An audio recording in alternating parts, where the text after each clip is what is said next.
नमस्कार, एनडीटीवी मध्य प्रदेश छत्तीसगढ़ देख रहे हैं आप। आपके साथ मैं हूं आसिफ शेख। आधार दिखाओ, गरबा में आओ। भोपाल से इस वक्त बड़ी खबर। कैबिनेट मंत्री विश्वास सारंग ने बड़ा बयान दिया है। उन्होंने कहा गैर हिंदुओं को गरबे में आने की इजाजत नहीं मिलेगी, हिंदू धर्म का पालन करने वालों को ही इजाजत दी जाएगी। तो नवरात्रि आने वाली है और नवरात्रि के साथ गरबा भी आने वाला है और ऐसे में गरबे को लेकर सियासत शुरू हो गई है, गरबे को लेकर विवाद शुरू हो गया है और अब यह साफ साफ मंत्री विश्वास सारंग की तरफ से कहा गया है, युवा खेल कल्याण मंत्री मध्य प्रदेश के। उन्होंने कहा गैर हिंदुओं को गरबे में आने की इजाजत नहीं दी जाएगी, हिंदू धर्म का पालन करने वालों को ही इजाजत दी जाएगी।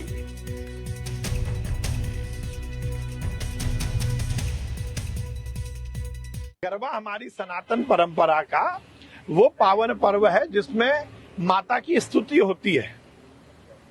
जगत जननी शेरावाली माँ की फोटो और मूर्ति लगाकर उनके आसपास गरबा करते हुए उनकी स्तुति होती है, उनकी अर्चना होती है, उनकी पूजा होती है। तो जो सनातनी हैं, जो हिंदू धर्म का पालन करते हैं, उन्हीं को तो गरबे में आना चाहिए। क्यों आते हैं दूसरे लोग? क्या मंदिर जाते हैं? केवल अनर्गल विचार रखकर यदि गरबे में आओगे तो आपको अनुमति नहीं मिलेगी। और ये बात बिल्कुल सही है कि जो लोग हिंदू धर्म का पालन करते हैं, जो सनातनी है, जो सनातन परंपरा का पालन करते हैं, जो देवी माँ की स्तुति करते हैं, वही गरबे में आए। गैर हिंदू को गरबे में ना अनुमति मिलेगी, ना उन्हें आना चाहिए। अगर मंत्री ये बयान कह रहे हैं तो समझिए कि फिर ये सरकार का स्टैंड है और विश्वास सारंग ने कहा है कि गरबे में गैर हिंदुओं को आने की इजाजत नहीं दी जाएगी। उधर बीजेपी विधायक और पूर्व प्रोटेम स्पीकर रामेश्वर शर्मा ने बयान दिया है। उन्होंने कहा कि माथे पर तिलक लगाकर गरबा पंडाल में आए, गरबा पंडाल में जय श्री राम का उद्घोष करें। तो मंत्री विश्वास सारंग कह रहे हैं कि गैर हिंदुओं को गरबे में एंट्री नहीं दी जाएगी। रामेश्वर शर्मा कह रहे हैं कि अगर आना है तो माथे पर तिलक लगाकर आए और गरबे में आकर जय श्री राम का उद्घोष करें। सुनिए। गरबा पंडाल में चाहे जो आए, माता जी के प्रणाम करे, माथे पर तिलक लगवाए, गंगा जल पिए, जय श्री राम का उद्घोष करे और उसे सनातन धर्म से प्रेम है तो पूरा परिवार सहित आए और हिंदू धर्म स्वीकार करे और वहां पर जो है गायत्री मंत्र पढ़ दे। नहीं गायत्री मंत्र पढ़ना आता है तो जय श्री राम, हरे रामा हरे कृष्णा बोल दे, जय जय श्री राम बोल दे। हजारों अंग्रेज आ रहे हैं कि नहीं, हरे रामा हरे कृष्णा करते करते आज राम इस्कॉन के माध्यम से सनातनी बन रहे कि नहीं। आप तो आओ, सनातनी बनो। जब तुम्हें गरबा करने में आनंद ही महसूस हो रहा है तो कहां दूसरे जगह पड़े हो यार। तो ये निमंत्रण जो दिया है रामेश्वर शर्मा ने, एक तरफ रामेश्वर शर्मा का बयान, दूसरी तरफ विश्वास सारंग को आपने सुना। और अब बीजेपी के तीसरे नेता की आपको बात बताते हैं। ये बीजेपी के सांसद है भोपाल से आलोक शर्मा। उन्होंने बड़ा बयान दिया। आलोक शर्मा ने कहा कि लव जिहाद को लेकर विवादित बयान दिया, किसी भी लव जिहादी को बख्शा नहीं जाएगा। उन्होंने कहा कलावा टीका लगाकर पंडाल में प्रवेश ना करें, आधार कार्ड के बिना गरबा पंडाल में एंट्री नहीं दी जाएगी। तो तीन नेताओं के तीन बयानों को आप समझिए। विश्वास सारंग कह रहे हैं गैर हिंदुओं को एंट्री नहीं दी जाएगी, इजाजत नहीं दी जाएगी गरबा में। रामेश्वर शर्मा कह रहे हैं आपको आना है तो तिलक लगाइए, आप श्री राम का उद्घोष करिए। आलोक शर्मा कह रहे हैं कि आधार कार्ड के बिना एंट्री नहीं मिलेगी और कलावा टीका लगाकर पंडाल में प्रवेश कोई गैर हिंदू ना करे। मध्य प्रदेश में भारतीय जनता पार्टी डॉक्टर मोहन यादव जी की सरकार है, किसी भी लव जिहादी को बख्शा नहीं जाएगा। मकान भी टूट रहे हैं, कई लव जिहादी जेलों में हैं। एक बड़े प्यारे मियाँ हुआ करते, आज प्यारे मियाँ की क्या स्थिति हो रही, जेलों से बाहर नहीं निकल पाएंगे। कोई भी दूसरे संप्रदाय का व्यक्ति हिंदू समाज की बहन बेटियों को छेड़ने की कोशिश न करे, धर्मांतरण कराने की कोशिश ना करे और अगर वो ऐसा करता है तो उसको गंभीर परिणाम भुगतना पड़ेंगे।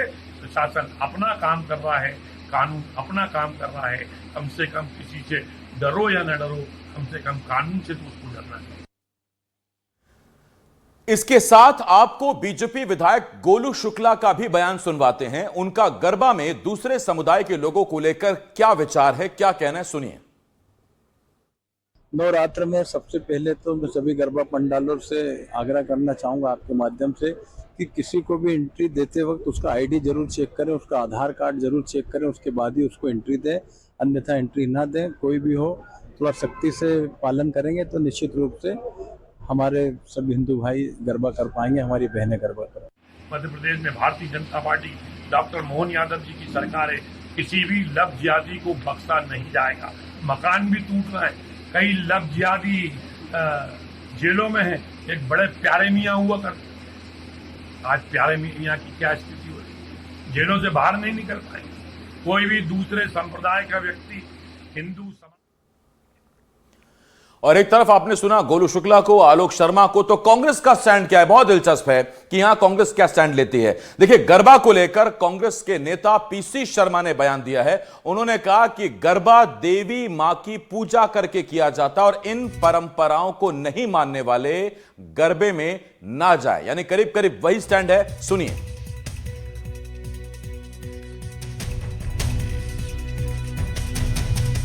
देखिए, गरबा के माध्यम से देवी का पूजन होता है और देवी को पूज के गरबा नृत्य करके मनाया जाता है। और मैं समझता हूँ कि जो लोग उन परंपराओं को नहीं मानते हैं वो न जाएं, तो ये सब काम उन संस्थाओं का है, किनको नहीं आने देना, ये उन कमेटियों का है या जो ये ऑर्गेनाइज कर रहे हैं। लेकिन इसमें कि ये जाए वो जाए, ये कहना कैसे उचित नहीं है। और लव जिहाद की अगर बात है, जो लव जिहादी मछली से जुड़े हुए लोग और उनके मगरमच्छ जो उनको सपोर्ट करते थे, वो तो आज वैसे ही घूम रहे हैं, कोई सजाएं नहीं हुई। नए नए लोग पकड़ाए जा रहे हैं, वकील पकड़ाए जा रहे हैं। उन वकीलों के करेक्शन के वो भी देखा जाए, किन किन के केस उन्हें लड़े। ये सब चीज़ें जो आ रही, तो मैं समझता हूँ कि पहले इतना डर तो पैदा करो कि लव जिहादी इधर उधर न घुसे। पीसी शर्मा कह रहे हैं डर की कमी है, खौफ की कमी है, सरकार को इकबाल बुलंद करना होगा। मेरे सहयोगी आकाश मेरे साथ इस खबर पर जुड़ रहे हैं लाइव। आकाश, बड़ा असमंजस है, बड़ा कंफ्यूजन है। सवाल मेरा आपसे यही है कि ये पार्टी की विचारधारा से प्रायोजित फैसला है, इसीलिए बढ़ चढ़कर इसमें उत्साह दिखाया जा रहा है कि गैर हिंदुओं की एंट्री नहीं होगी, या फिर गरबा दरअसल हाल के कुछ सालों में कथित लव जिहादियों के लिए सॉफ्ट स्पॉट बनते जा रहे हैं, इसलिए सरकार चिंतित है? बिल्कुल, सरकार अगर चिंतित है, जो हमारे मंत्री नेता जो बयान दे रहे हैं, क्या बयान देने से ये चिंता दूर हो जाएगी? सबसे बड़ा विषय यह है कि ये नेता मंत्री भी इस बात पर सोचें कि सिर्फ बयान देने से चिंता दूर नहीं होगी। जब राज्य में आपकी सरकार है, उस वक्त आप ऐसा नियम बनाइए, आप एक सर्कुलर जारी करवाइए, चाहे वो पुलिस की ओर से जारी हो, जहां ये तय किया जाए कि हाँ, एक विशेष व्यक्ति या एक विशेष वर्ग को, एक विशेष समुदाय को ही ऐसे आयोजनों में शामिल होने की अनुमति है। हर साल सिर्फ बयानबाजी हो जाती है और बयानबाजी से चिंता जाहिर कर दी जाती है, लेकिन वो चिंता खत्म नहीं होती है और ये बयानबाजी तक ही सिमट कर मसला रह जाता है। आपने भारतीय जनता पार्टी के 4 अलग अलग नेताओं के बयान सुने, 3 अलग अलग नेताओं के बयान सुने और उसमें देखा कि किस तरीके से इस बात को बहुत बढ़ चढ़कर प्रस्तुत करने की कोशिश की जा रही है। हो सकता है कि इस बात में एकदम भी उनकी चिंता जायज भी हो, लेकिन सवाल मेरा इन मंत्रियों से, विधायकों से पहले भी रहा है और अभी भी है कि क्या सिर्फ बयान दे देने से सारी बाधाएं दूर हो जाएंगी? रामेश्वर शर्मा ने तो यहां तक कह दिया है कि आप गरबा में आइए, पूरे परिवार के साथ आइए, लेकिन फिर अगर आपको गरबा इतना ही पसंद है तो आप हिंदू धर्म में आ जाइए, धर्म परिवर्तन कर लीजिए और फिर आप साल भर, जब 2 बार नवरात्रि आती है, बीच बीच में एक आध नवरात्रि और पड़ती है, तो आप बकायदा गरबा करते रहिए। विश्वास सारंग कह रहे हैं कि जो लोग ऐसे दूसरे धर्म से हैं और गरबे में शामिल होते हैं तो ये बर्दाश्त नहीं किया जाएगा। भोपाल से सांसद हैं, ये कह रहे हैं कि बिना आधार कार्ड के, इसके साथ ही जो लोग गैर हिंदू हैं अगर वो गरबे में जाते हैं तो उसे बर्दाश्त नहीं किया जाएगा। बर्दाश्त कोई नहीं करना चाह रहा है, लेकिन पहल भी कोई नहीं कर रहा है। अगर इतनी चिंता है और मुसीबत इससे बढ़ रही है, जो आपने जिक्र किया कि कथित लव जिहादियों के लिए एक बड़ा हॉटस्पॉट बना है गरबा पिछले कुछ सालों में, जो माहौल हमने देखा है गरबा को लेकर, क्योंकि इंदौर और भोपाल दो बड़े शहर ऐसे हैं जहां पर बड़े पैमाने पर गरबों का आयोजन होता है और प्रदेश के कई अन्य जिलों में भी ये नवरात्रि के समय चलता है। खासतौर पर क्योंकि भोपाल में 2-3 गरबा का आयोजन ऐसा है जो बहुत बड़े पैमाने पर होता है और इसमें जो लोग ट्रेनिंग लेकर आते हैं वो दूसरे धर्म के भी होते हैं जो ट्रेनिंग लेकर बाकायदा गरबा करते हैं। कई बार मैंने खुद इन सब चीजों को देखा है। अब कुछ घटनाएं भी बीते सालों में ऐसी आई जिसके बाद ये मामला तूल पकड़ता गया। मामला तूल जरूर पकड़ा लेकिन सिर्फ बयानबाजी तक ही सीमित रह गया। विपक्षी पार्टी भी बहुत अधिक स्टैंड इसके विपरीत जाकर नहीं ले पा रही है। हालांकि इनमें अल्पसंख्यक नेताओं से भी बात करना जरूरी है जो अभी शेष है, लेकिन पीसी शर्मा को हमने सुना, लगभग बयान वही मिलता जुलता है, लेकिन अंत में उनने इस बात पर फोकस कर दिया कि कमेटियों को तय करना है और होता यही है कि जो आयोजक है वही तय करेगा कि उनके आयोजन में कौन आएगा कौन नहीं आएगा। फिर या तो आप निवेदन कर रहे हैं और फिर दूसरा आप एक बात ये कह रहे हैं कि वहां पर जाने से परिस्थितियां बिगड़ सकती हैं, कई लोग लव जिहाद को बढ़ावा दे रहे हैं, तो ये बात करने से समाधान आसिफ निकलने वाला नहीं है। इसके लिए बाकायदा सियासत तो हो रही है, सियासत के साथ साथ ही चिंता है तो उस पर विचार करनी होगी और बाकायदा एक नियम बनाना होगा कि हाँ जो आयोजन ऐसे होंगे, जिस धर्म का आयोजन है वहां उसी धर्म का व्यक्ति जाए। आकाश, कुछ और भी पर्व हैं। गणेश पांडाल लगता है गणेश चतुर्थी के दौरान, होली का पर्व होता है जिस दौर में लोग नाचते हैं, गाते हैं, मजे करते हैं, मस्ती करते हैं, रंग लगाते हैं एक दूसरे को। उन सब पर इस तरह के बयान नहीं आते, पाबंदियां नहीं महसूस होती। एक गरबा क्यों निशाने पर है? गरबा निशाने पर इसलिए भी आसिफ क्योंकि यहां पर लड़कियां होती हैं जो गरबा खेलने के लिए आती हैं। ऐसे में चिंताएं इसलिए जाहिर की जाती हैं कि उन लड़कियों को जो गैर हिंदू समाज के लोग हैं या हिंदू समुदाय के लोग हैं वो उन्हें लव जिहाद के जाल में फंसा सकते हैं। और मेन मसला लव जिहाद ही गरबे को लेकर जो विवाद चलता रहा है, हर साल जो ऐसी बयानबाजी हम देखते हैं वो इसी पर फोकस रहा है। अमूमन होली जैसे त्योहारों पर ऐसी बयानबाजी इसलिए भी ज्यादा नहीं होती, हालांकि पुरुष, महिलाएं, लड़की, बच्चे सब इसमें शामिल होते हैं, फिर भी यहां नेता उस तरीके से बात नहीं करते हैं और आपसी प्रेम के साथ त्योहार बनाने की बात की जाती है। ठीक यही परिस्थिति गणेश पूजा पर भी लागू हो जाती है। लेकिन जैसे ही नवरात्रि, खासतौर पर शारदीय नवरात्रि की शुरुआत होती है उस समय क्योंकि पंडाल लगाने की परंपरा है, गरबा खेले जाने की परंपरा है और इसी तरीके से भगवान की स्तुति होती है। तो आप देखिए पितृपक्ष खत्म होने की कगार पर है और जैसे पितृपक्ष खत्म होगा, नवरात्रि शुरू होगी, उसके ठीक पहले एक बार फिर से वही बयानबाजी हमें सुनने को मिल रही है और अलग अलग नेता अलग अलग तरीके के बयान देते हुए नजर आ रहे हैं। आकाश, देश में कई जगह ऐसी हैं, कई प्रदेश ऐसे हैं जहां या तो मध्य प्रदेश के बराबर गरबा किया जाता होगा या उससे ज्यादा गरबा किया जाता है। मैं महाराष्ट्र, गुजरात की तरफ इशारा कर रहा हूं। वहां इस तरह की बयानबाजियां अभी तक सुनने को नहीं मिली हैं। तो मध्य प्रदेश क्यों टारगेट पर है या मध्य प्रदेश में यह ज्वालामुखी क्यों है? वहां क्या बेहतर मैनेजमेंट है और वो मध्य प्रदेश में नहीं है और इसी वजह से सरकार, विधायक, सांसद सब चिंतित दिखते हैं?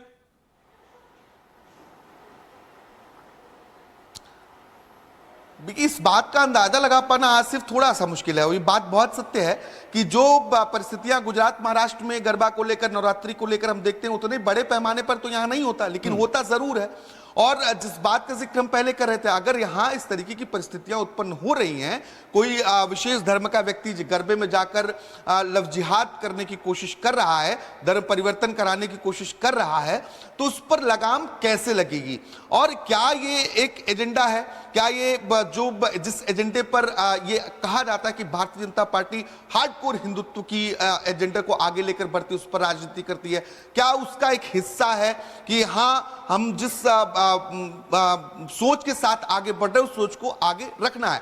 और बीते दिनों में भोपाल में जो कई मामले आए हैं, चाहे वो शारिक मछली और उनके परिवार का केस हो, ये पूरा जो इसमें यासीन मछली है, शावर हैं, ये सब गैंग रेप, इसके अलावा ब्लैकमेलिंग और धर्मांतरण के आरोपों में घिरे रहे हैं। इसके पहले एक निजी कॉलेज का मामला सामने आया था, जहां पर एक निजी कॉलेज की लड़कियों को टारगेट कर उन्हें धर्म परिवर्तन के लिए मजबूर किया जाता था। इन मामलों के सामने आने के बाद इस सीजन में जो नवरात्रि की शुरुआत होने जा रही है, कहीं ना कहीं चिंता इससे भी नेताओं की ओर अधिक बढ़ी है, खासतौर पर तब जब नेताओं के नाम भी ऐसे परिवार के लोगों के साथ सामने आए हैं।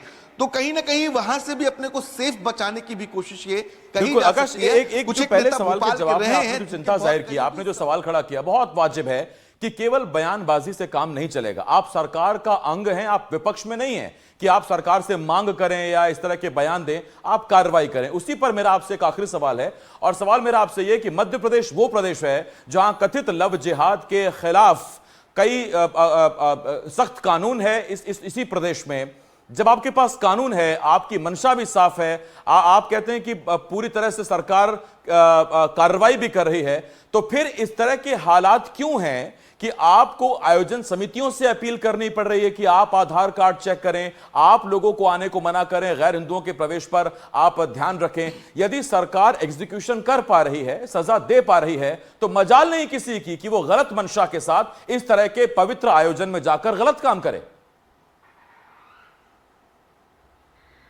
यही तो विपक्ष कह रहा है, आसिफ, यही तो विपक्ष कह रहा है कि पुलिस का, प्रशासन का खौफ ही नहीं है लोगों में। पहले वो खौफ पैदा किया जाए कि वो कहीं ऐसी जगह पर जाने से, गलत मंशा के साथ जाने से पहले 10 बार सोचे या वो घुसने की हिम्मत ही न करे। बाकायदा धार्मिक स्वतंत्रता अधिनियम राज्य सरकार ने बनाया है, और कम से कम जो हमारे भोपाल के प्रतिनिधि हैं, क्या उन्होंने ऐसी समितियां जो गरबे का आयोजन कराती हैं उनके साथ कोई बैठक की? जब बड़े आयोजन होते हैं तो पुलिस ऐसी समितियों के साथ बैठक करती है, शांति व्यवस्था बनाए रहने के लिए कहती है, यह भी बताती है कि आप कौन सा गाना बजाएंगे जिससे धार्मिक उन्माद ना हो। रैली जुलूस के पहले बैठकें होती हैं। क्या जो लोग ये चाह रहे हैं कि गरबे में ऐसी गतिविधियां ना हो, उन्होंने अपनी तरफ से भी कोई पहल की? सांसद है भोपाल के आलोक शर्मा, इसके पहले मेयर रह चुके हैं, तो लंबे वक्त से भोपाल को समझते हैं आलोक शर्मा जैसे नेता, विश्वास सारंग जैसे नेता। क्या इन लोगों ने कोई समिति, हिंदुत्व समिति या गरबा आयोजन जो अलग अलग लोग कराते हैं उनके साथ बातचीत की, उनके साथ ये बहुत वाजिब आपकी बात है, लेकिन साथ ही चिंता एक और बात की भी है कि अगर ये गरबे तक सीमित तो ठीक है, वरना अगर त्योहारों पर इस तरह से बंटवारा होने लगा कि ये आपका, ये हमारा, तो फिर वो गंगा जमुनी तहजीब जो इस देश की पहचान है, क्या उसके लिए ये चीजें ठीक हैं? अगर ये सिर्फ गरबे तक सीमित है तो ऐसे बहुत से सवाल हैं जिनका जवाब शायद आने वाले वक्त में मिलेगा। मैं बहुत धन्यवाद करता हूं आपका आकाश, हमारे साथ जुड़ने के लिए। आकाश मेरे सहयोगी इस वक्त इस बड़ी खबर पर हमारे साथ जुड़े हुए थे।